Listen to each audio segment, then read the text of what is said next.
amores! Hoje eu vim falar do livro O Diário de uma Vida Perdida na Memória. Esse livro é... eu esqueci o nome da escritora. Rowan Colleen, eu não sei como é que se pronuncia, né? Porque a gente sabe que nossos inglês não é lá aquelas coisas. Eu terminei de ler esse livro ontem e eu vim aqui correndo contar pra vocês. Por quê? Esse livro, gente, eu vou confessar que eu chorei bastante, mas pode ser que algumas pessoas não chorem, é porque eu sou esse tipo de pessoa que chora mesmo direto. Conta a história da Claire, que é uma mulher, que ela é mãe de família e ela tem uma filha mais velha de 21 anos, que se chama Caitlin, e uma mais nova de 2 aninhos, se eu não me engano, que se chama Esther. Ela é casada com o Greg, que foi um cara que ela conheceu depois de mais velha, depois que a Caitlin, que é a primeira filha dela, já tinha uns 16, 17 anos. Mas foi assim, amor à primeira vista deles dois, e eles se apaixonaram, ficaram juntos e casaram. Como é que começa a história? Já começa com ela contando em primeira pessoa de como ela se sente tendo Alzheimer. Ela acabou de descobrir recentemente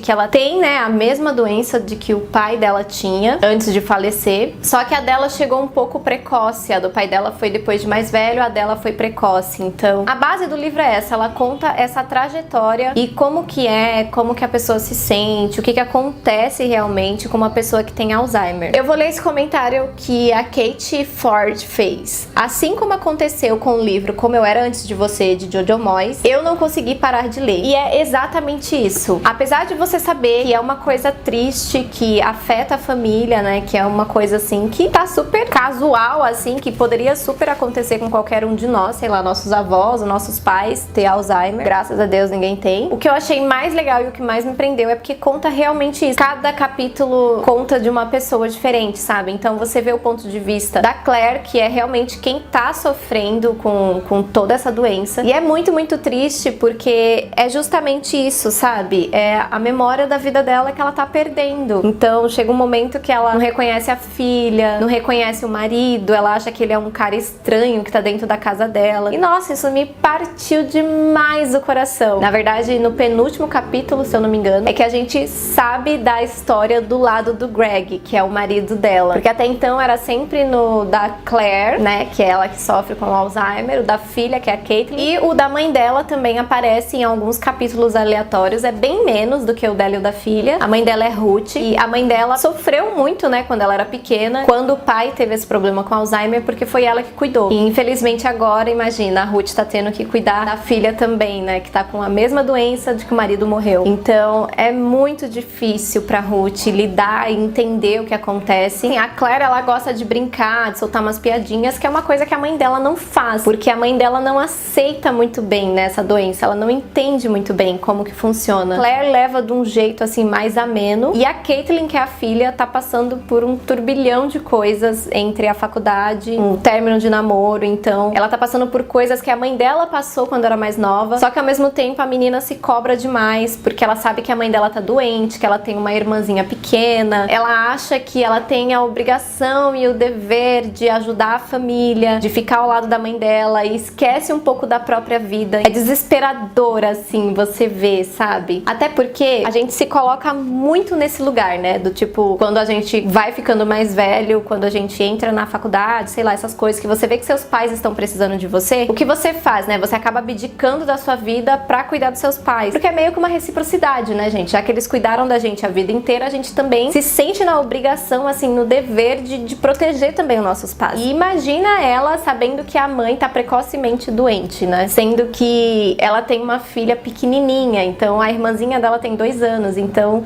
aquilo toma uma proporção muito maior na vida dela, sabe?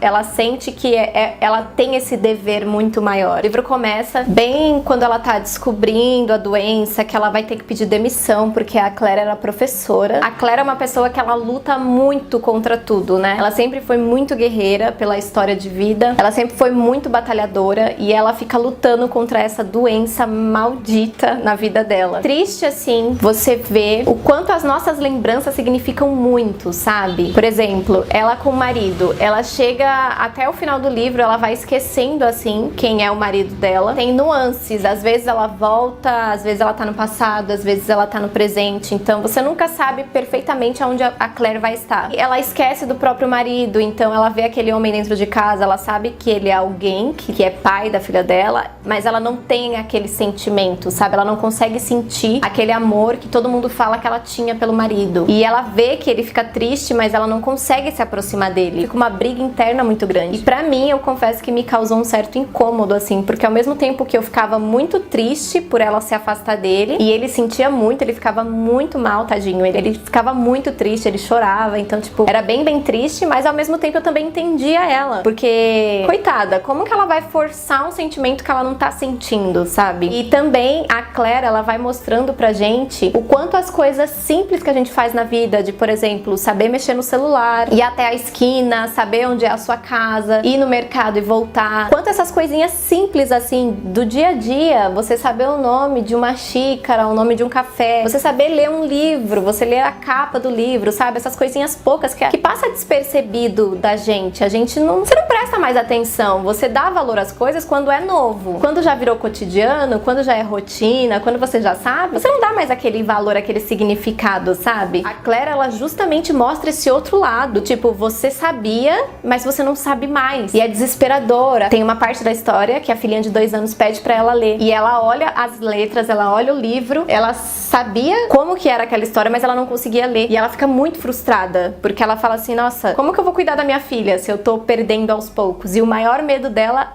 era esse, esquecer das pessoas que ela ama. Ela tava com muito medo de esquecer da filha mais velha, de esquecer da filha mais nova, justamente porque ela já tava esquecendo como era o amor que ela tinha pelo próprio marido. Então imagina o desespero de uma mãe saber que futuramente ela pode esquecer as próprias filhas, sabe? Dá um nozinho na garganta. Eu confesso que muitos capítulos aqui eu chorei. A Caitlin também, né, mostrando o lado da filha, de tipo, eu não sei até quando minha mãe vai estar aqui. Então, dá até vontade de chorar. Assim, eu me coloquei muito no lugar dela, eu falei, nossa, é desesperador, imagina, chegar a um ponto da sua própria mãe te esquecer, sabe? Eu não sei nem descrever, gente, é uma sensação, deve ser uma sensação horrível, eu espero nunca passar por isso. E no decorrer da história, o marido dela entrega um livro pra ela, né, como se fosse um caderno, assim, que ela mesma vai preenchendo, por isso que se chama o Diário de uma Vida Perdida na Memória. Sempre quando ela tá no presente, né, que ela lembra das coisas, que ela tá lúcida, digamos assim, né, não é que ela fica esquizofrênica, nem nada disso. Mas digamos que quando ela está aqui no momento, no presente, ela pega todas as lembranças possíveis e cola no caderno e escreve tudo naquele diário. Então, assim, ela monta o diário da vida dela. E aí a filha dela também escreve, a mãe dela escreve, o marido dela escreve. Então todo mundo, assim, escreve um pouquinho, assim, né, nesse diário dela. Mas ela é a principal que escreve bastante coisa, principalmente quando ela tá lembrando. E no final, assim, do meio pro final do livro,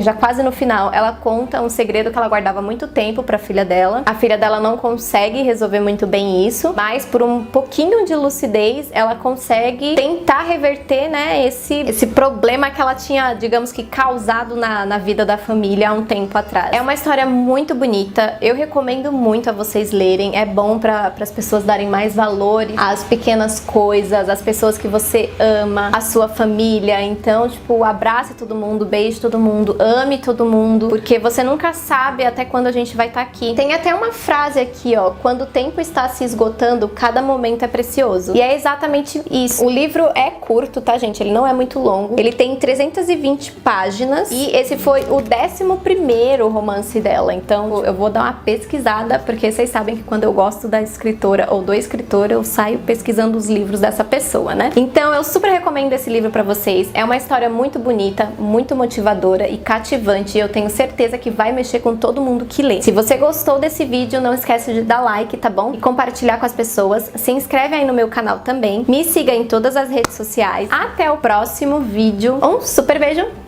Tchau. Ai, coceira no meu ouvido. O Diário de uma Memória Perdida. Não, o diário... Ai, meu Deus. Eu falei tudo ao contrário. O Diário de uma Vida... Diário...